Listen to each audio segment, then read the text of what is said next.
सत श्री अकाल। चढ़दी कला टाइम टीवी न्यूज़ देखने वाले सारे दर्शकों का मैं राजविंदर कौर स्वागत करती हाँ। खबरों की शुरुआत तो पहला एक नज़र मार लेने हैं सुर्खियां दे वल।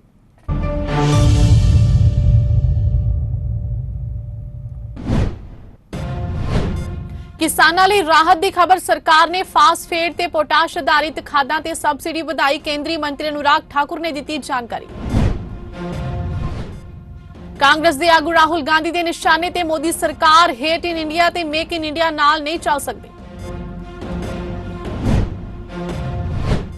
प्रधानमंत्री नरेंद्र मोदी की बैठक तो बाद पंजाब के मुख्यमंत्री भगवंत मान ने दिता बयान। कोविड-19 महामारी की नवी लहर नाल नजिठण लई पंजाब पूरी तरह तैयार।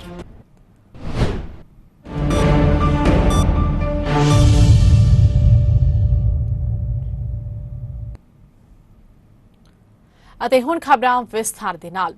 सरकार ने साल 2022 के सौनी सीजन ਲਈ फास्फेट ਤੇ पोटाश आधारित खाद ਤੇ सबसिडी ਚ ਵਾਧਾ ਕਰਨ ਦਾ फैसला ਕੀਤਾ ਤਾਂ ਕਿ ਕਿਸਾਨਾਂ ਨੂੰ ਖਾਦ ਖਰੀਦਣ ਲਈ ਵਾਧੂ ਲਾਗਤ ਨਾ ਲਗਾਉਣੀ ਪਵੇ।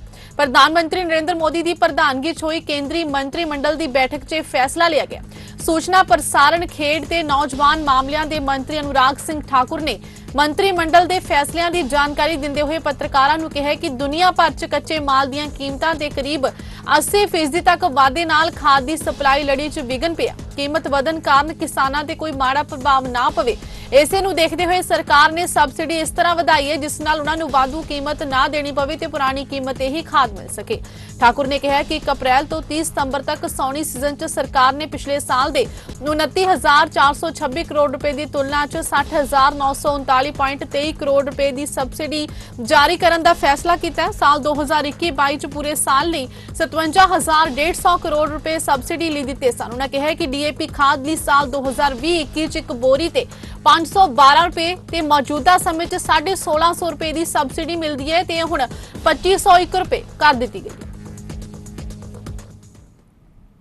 कांग्रेस के साबका प्रधान राहुल गांधी ने कुछ ग्लोबल ब्रांड के भारत छड्डण की खबर का हवाला देते हुए प्रधानमंत्री नरेंद्र मोदी ते निशाना बिन्निया ते कहा कि हेट इन इंडिया अते मेक इन इंडिया नाल नाल नहीं चल सकते। उन्होंने देश च बेरोजगारी की स्थिति का भी जिक्र किया ते प्रधानमंत्री नूं अपील की कि इस संकट नाल नजिठण ते ध्यान देण। राहुल ने ट्वीट किया, कारोबार भारत तो बाहर ले जाने की सोख है। 7 ग्लोबल ब्रांड, 9 फैक्ट्रियां ते 649 डीलरशिप चले गए, 84,000 नौकरियां खत्म हो गई। उन्होंने कहा, Modi ji hate in India ते मेक इन इंडिया नाल नाल नहीं चल सकते। भारत के खतरनाक बेरोजगारी संकट ते ध्यान देने का समय।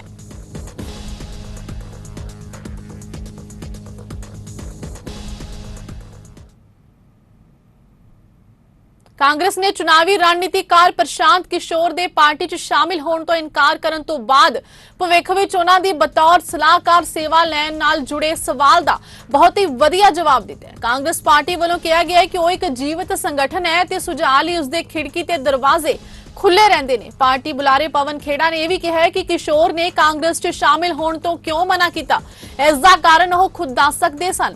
दस दिए कि प्रशांत किशोर ने कांग्रेस च शामिल होने की पार्टी लीडरशिप के प्रस्ताव नूं बीते दिन ही ठुकरा दिता है ते कहा सी कि मेरा विचार है कि पार्टी नूं ना तो किते ज्यादा अगवाई ते समूहिक इच्छा शक्ति की जरूरत है जिस तो तब्दीली ते आधारित सुधारां राहीं बुनियादी समस्यावां दा हल किया जा सके।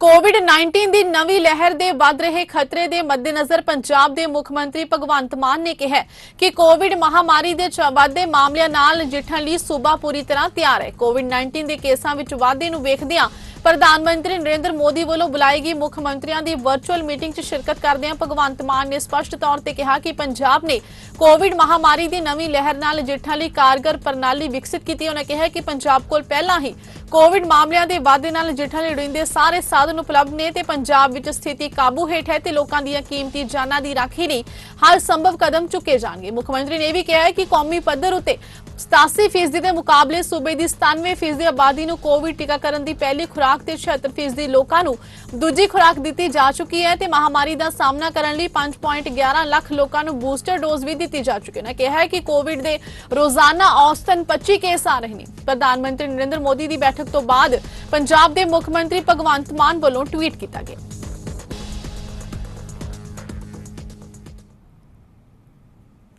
ਵਿਜੇ ਸਾਂਪਲਾ ਨੂੰ ਭਾਰਤ ਦੇ ਰਾਸ਼ਟਰਪਤੀ ਰਾਮਨਾਥ ਕੋਵਿੰਦ ਵੱਲੋਂ ਰਾਸ਼ਟਰੀ ਅਨੁਸੂਚਿਤ ਜਾਤੀ ਕਮਿਸ਼ਨ ਦਾ ਚੇਅਰਮੈਨ ਨਿਯੁਕਤ ਕੀਤਾ ਗਿਆ। ਸਾਂਪਲਾ ਪੰਜਾਬ ਦੇ ਉੱਘੇ ਦਲਿਤ ਚਿਹਰਾ ਨੇ ਜਿਨ੍ਹਾਂ ਨੂੰ ਦੂਜੀ ਵਾਰ ਚੇਅਰਮੈਨ ਨਿਯੁਕਤ ਕੀਤਾ ਗਿਆ।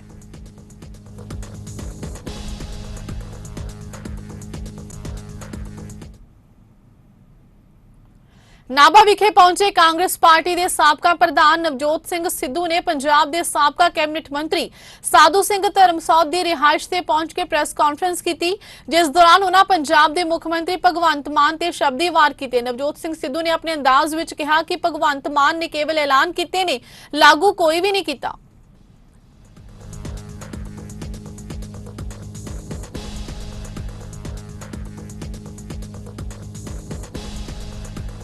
ਅੱਜ ਦੀ ਡੇਟ ਦੇ ਵਿੱਚ ਇਨਕਮ ਚਾਹੀਦੀ ਹੈ।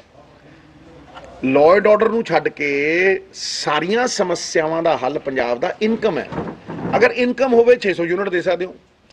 ਇਨਕਮ ਹੋਵੇ ਤੁਸੀਂ 50,000 ਛੱਡੋ, ਤੁਸੀਂ ਪਹਿਲਾਂ 50,000 ਪੱਕੇ ਕਰ ਰਹੇ ਸੀ, ਉਹ ਘਰ ਦੇ ਬਾਹਰ ਦੇ ਧਰਨਾ ਮਾਰੀ ਬੈਠੇ ਆ। ਇੱਕ ਮਹੀਨੇ 'ਚ ਨੋਟੀਫਿਕੇਸ਼ਨ 600 ਯੂਨਿਟ ਫ੍ਰੀ ਹੋਇਆ, ਇੱਕ ਨਹੀਂ ਚੀਜ਼। ਦੱਸ ਕਿਹੜੀ ਨੋਟੀਫਿਕੇਸ਼ਨ ਹੋਈ ਹੈ?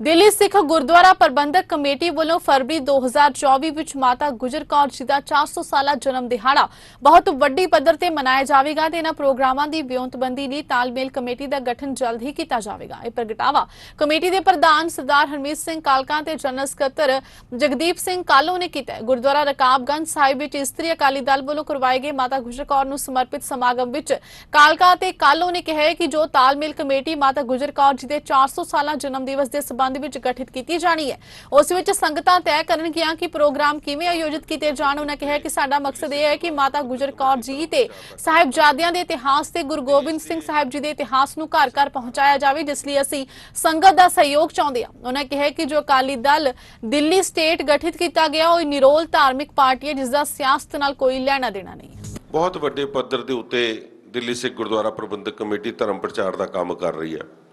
ਦੇਸ਼ ਦੇ ਸਰਕਾਰਾਂ ਦੇ ਨਾਲ ਮਿਲ ਕੇ ਜਿਸ ਤਰੀਕੇ ਦੇ ਨਾਲ 400 ਸਾਲਾ ਗੁਰੂ ਤੇਗ ਬਹਾਦਰ ਸਾਹਿਬ ਜੀ ਦੀ ਸ਼ਤਾਬਦੀ ਮਨਾਈ ਹੈ, ਲੋਕਾਂ ਦੇ ਇੱਕ ਬਹੁਤ ਵੱਡੀ ਉਮੀਦ ਸਾਡੇ ਤੋਂ ਜਾਗੀ ਹੋਈ ਹੈ ਕਿ ਇਸ ਲਹਿਰ ਨੂੰ ਕਿਤੇ ਰੋਕਿਆ ਨਾ ਜਾਏ, ਇਸ ਲਹਿਰ ਨੂੰ ਹੋਰ ਅੱਗੇ ਤਰੀਕੇ ਵਧਾਏ।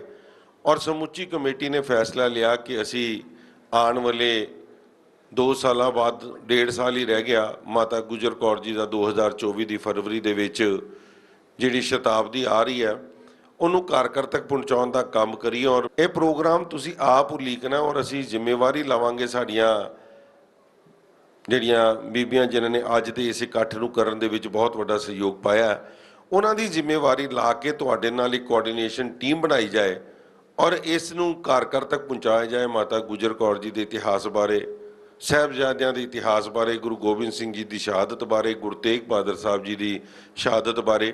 ਕਿਉਂਕਿ ਇੱਕ ਮਾਂ, ਇੱਕ ਦਾਦੀ ਨੇ ਜਿਸ ਤਰੀਕੇ ਦਾ ਰੋਲ, ਇੱਕ ਸੁਪਤਨੀ ਨੇ ਜਿਸ ਤਰੀਕੇ ਦਾ ਰੋਲ ਆਪਣੇ ਜੀਵਨ ਕਾਲ ਦੇ ਵਿੱਚ ਨਿਭਾਇਆ, ਮੈਂ ਸਮਝਦਾ ਕਿ ਪ੍ਰੇਰਨਾ ਲੈਣ ਦੀ ਲੋੜ ਹੈ।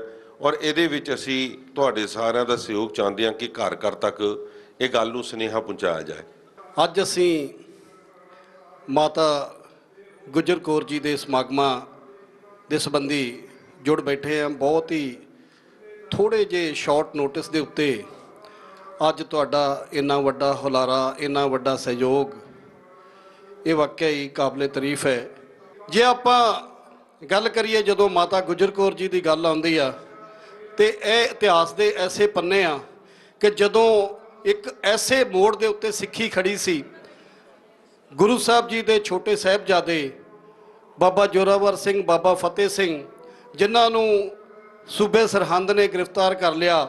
ਔਰ ਤੁਸੀਂ ਸਾਰੇ ਇਤਿਹਾਸ ਜਾਣਦੇ ਹੋ ਕਿ 3 ਦਿਨ ਤੱਕ ਫਤਿਹਗੜ੍ਹ ਸਾਹਿਬ ਦੇ ਉਸ ਸਰਹਿੰਦ ਦੇ ਠੰਡੇ ਬੁਰਜ ਦੇ ਵਿੱਚ ਰੱਖਿਆ, ਜਿੱਥੇ ਕਿ ਗਰਮੀਆਂ ਦੇ ਵਿੱਚ ਵੀ ਉਸ ਸਮੇਂ ਜ਼ਿਕਰ ਆਉਂਦਾ ਹੈ ਕਿ ਬਹੁਤ ਹੀ ਠੰਡੀ ਹਵਾ ਚੱਲਦੀ ਸੀ। ਔਰ ਸਰਦੀਆਂ ਦੇ ਵਿੱਚ ਉਸ ਜਗ੍ਹਾ ਦੇ ਉੱਤੇ ਕੀ ਹਾਲਾਤ ਹੋਣਗੇ, ਕਿਸ ਤਰ੍ਹਾਂ ਦਾ ਉਹ ਸਮਾਂ ਹੋਏਗਾ, ਤੁਸੀਂ ਸਮਝ ਸਕਦੇ ਹੋ। ਔਰ ਉਸ ਹਾਲਾਤ ਦੇ ਵਿੱਚ ਮਾਤਾ ਗੁਜਰ ਕੌਰ ਜੀ ਨੇ ਉਹ ਗੁਰੂ ਦੇ ਛੋਟੇ ਛੋਟੇ ਬੱਚਿਆਂ ਨੂੰ, ਛੋਟੇ ਛੋਟੇ ਲਾਲਾਂ ਨੂੰ ਕਿਸ ਤਰੀਕੇ ਦੇ ਨਾਲ ਗੁਰੂ ਦੇ ਸਾਹਿਬਜ਼ਾਦਿਆਂ ਨੂੰ ਸਿੱਖੀ ਦੇ ਵਿੱਚ ਦ੍ਰਿੜ ਕੀਤਾ। ਗੁਰੂ ਤੇਗ ਬਹਾਦਰ ਸਾਹਿਬ ਜੀ ਦਾ ਇਤਿਹਾਸ ਬੱਚਿਆਂ ਨੂੰ ਰਾਤ ਰਾਤ ਸੁਣਾਇਆ, ਗੁਰੂ ਗੋਬਿੰਦ ਸਿੰਘ ਜੀ ਦਾ ਇਤਿਹਾਸ ਰਾਤ ਰਾਤ ਸੁਣਾਇਆ। ਉਹਨਾਂ ਦੇ ਵੱਡੇ ਭਰਾਤਾ ਬਾਬਾ ਅਜੀਤ ਸਿੰਘ ਜੀ, ਬਾਬਾ ਜੁਝਾਰ ਸਿੰਘ ਜੀ, ਉਹਨਾਂ ਦੇ ਬਾਰੇ ਦੱਸਿਆ। ਸੋ ਮਾਤਾ ਜੀ ਨੇ ਉਹਨਾਂ ਨੂੰ ਦ੍ਰਿੜ ਰੱਖਿਆ ਆਪਣੇ ਛੋਟੇ ਲਾਲਾਂ ਨੂੰ, ਤੇ ਅੱਜ ਉਹ ਇਤਿਹਾਸ ਹੈ। ਅੱਜ ਹਰ ਇੱਕ ਸਿੱਖ ਦਾ ਫਖਰ ਦੇ ਨਾਲ ਸੀਸ ਉੱਚਾ ਹੁੰਦਾ ਹੈ ਕਿ ਜਦੋਂ ਆਪਾਂ ਸਰਹਿੰਦ ਦੀ ਗੱਲ ਕਰਦੇ ਹਾਂ ਕਿ ਬਾਬਾ ਜੋਰਾਵਰ ਸਿੰਘ ਔਰ ਬਾਬਾ ਫਤਿਹ ਸਿੰਘ ਨੇ ਸ਼ਹਾਦਤਾਂ ਦਿੱਤੀਆਂ। ਲੁਧਿਆਣਾ ਵਿੱਚ ਬੀਤੇ ਦਿਨੀ ਕੂੜੇ ਦੇ ਡੰਪ ਕੋਲ ਇੱਕ ਹੀ ਪਰਿਵਾਰ ਦੇ 7 ਮੈਂਬਰਾਂ ਦੀ ਝੁੱਗੀ 'ਚ ਅੱਗ ਲੱਗਣ ਕਾਰਨ ਮੌਤ ਹੋ ਜਾਣ ਦੇ ਮਾਮਲੇ ਵਿੱਚ ਨੈਸ਼ਨਲ ਗ੍ਰੀਨ ਟ੍ਰਿਬਿਊਨਲ ਦੀ ਮੋਨੀਟਰਿੰਗ ਟੀਮ ਕੂੜੇ ਦੇ ਡੰਪ ਤੇ ਪਹੁੰਚੀ। ਇਸ ਦੌਰਾਨ ਪੂਰੀ ਨਗਰ ਨਿਗਮ ਤੇ ਪ੍ਰਸ਼ਾਸਨ ਨੂੰ ਹੱਥਾਂ ਪੈਰਾਂ ਦੀ ਪੈ ਗਈ। ਟੀਮ ਦੀ ਆਮਦ ਤੋਂ ਪਹਿਲਾਂ ਹੀ ਨਗਰ ਨਿਗਮ ਨੇ ਕੂੜੇ ਦੇ ਡੰਪ ਤੇ ਸਫਾਈ ਮੁਹਿੰਮ ਸ਼ੁਰੂ ਕਰ ਦਿੱਤੀ। ਕਾਰਪੋਰੇਸ਼ਨ ਨੇ ਤੇ ਅਫਸਰਾਂ ਨੇ ਰਸਤੇ ਸਾਫ਼ ਕਰ ਦਿੱਤੇ, ਪਰ ਕੂੜੇ ਦੇ ਡੰਪ ਨੂੰ ਲੱਗੀ ਅੱਗ ਨਹੀਂ ਬੁਝਾ ਸਕੇ, ਜੋ ਐਨਜੀਟੀ ਨੂੰ ਖਟਕਦੀ ਵਿਖਾਈ ਦਿੱਤੀ। ਉੱਥੇ ਦੂਜੇ ਪਾਸੇ ਵਾਤਾਵਰਣ ਪ੍ਰੇਮੀ ਸੰਤ ਬਲਵੀਰ ਸਿੰਘ ਸਿੰਚੇਵਾਲ ਨੂੰ ਜਦੋਂ ਇਸ ਸੰਬੰਧੀ ਪੁੱਛਿਆ ਗਿਆ ਤਾਂ ਉਹਨਾਂ ਕਿਹਾ ਕਿ ਸਾਡਾ ਕੰਮ ਅਦਾਲਤ ਨੂੰ ਇਸ ਪੂਰੇ ਮਾਮਲੇ ਦੀ ਰਿਪੋਰਟ ਦੇਣਾ ਹੈ ਤੇ ਇਸ ਤੋਂ ਪਹਿਲਾਂ ਵੀ ਕਈ ਵਾਰ ਜੁਰਮਾਨੇ ਲੱਗ ਚੁੱਕੇ ਨੇ, ਪਰ ਇੱਥੇ ਕਿਤੇ ਨਾ ਕਿਤੇ ਨਗਰ ਨਿਗਮ ਦੀ ਵੱਡੀ ਲਾਪਰਵਾਹੀ ਹੈ ਜੋ ਆਮ ਲੋਕਾਂ ਨੂੰ ਭੁਗਤਣੀ ਪੈ ਰਹੀ ਹੈ। ਜਦੋਂ ਅਸੀਂ ਚੈਕਿੰਗ ਕਰਨ ਆਏ ਉਸ ਵੇਲੇ ਵੀ ਅੱਗ ਲੱਗੀ ਸੀ, ਫਾਇਰ ਬ੍ਰਿਗੇਡ ਦੀ ਗੱਡੀ ਇੱਥੇ ਖੜੀ ਸੀ। ਹੁਣ ਵੀ ਆ ਜਿਹੜੇ 4 ਸਵੇਰੇ ਅੱਗ ਲੱਗੀ ਆ, ਪਹਾੜਾਂ ਵਰਗੇ ਢੇਰ ਲੱਗੇ ਹੋਏ ਆ। ਇਹ ਸਾਰਾ ਗੈਰ ਕਾਨੂੰਨੀ ਆ, ਗੈਰ ਸੰਵਿਧਾਨਕ ਆ। ਇਹਦੀ ਰਿਪੋਰਟ ਜਿਹੜੀ ਹੈਗੀ ਆ ਜੱਜ ਸਾਹਿਬ ਜਿਹੜੀ ਹੈਗੀ ਆ ਦੇਖ ਰਹੇ ਆ ਤੇ ਇਹਦੀ ਭੇਜ ਦਾਂਗੇ। ਲੱਗੀ ਹੈ ਲਗਾਈ ਗਈ ਕਿਉਂਕਿ ਨਹੀਂ ਲੱਗੀ ਲਗਾਈ ਦਾ ਨਹੀਂ ਸਾਨੂੰ ਪਤਾ ਕਿ ਇਹਨਾਂ ਨੇ ਆਪ ਲਾਈ ਹੈ ਜਾਂ ਲੱਗੀ ਆ, ਪਰ ਇਸ ਵੇਲੇ ਲੱਗੀ ਹੋਈ ਆ। ਇਸ ਵੇਲੇ ਜੇ ਦੇਖਿਆ ਉਸ ਦਿਨ ਆਏ ਉਸ ਦਿਨ ਵੀ ਲੱਗੀ ਹੋਈ ਸੀ। ਸਰ ਲੱਗਦਾ ਇੱਥੇ ਸਾਹ ਲੈਣਾ ਵੀ ਔਖਾ ਹੋਇਆ ਹੈ। ਨਹੀਂ ਇਹ ਤਾਂ ਆ ਹੀ ਨਹੀਂ ਰਿਹਾ ਸਾਹ, ਤਾਂ ਹੁਣ ਮਜਬੂਰੀ ਵਾਸਤੇ ਤੇ ਖੜੇ। ਇਹ ਸਾਰਾ ਕੁਝ ਕਾਨੂੰਨ ਦੀ ਉਲੰਘਣਾ ਹੋ ਰਹੀ ਹੈ, ਕੋਰਟ ਦੇ ਧਿਆਨ 'ਚ ਵਿੱਚ। ਅਸੀਂ ਤਾਂ ਉਹਨੇ ਕੋਰਟ ਦੇ ਧਿਆਨ 'ਚ ਲਿਆ ਸਕਦੇ ਹਾਂ।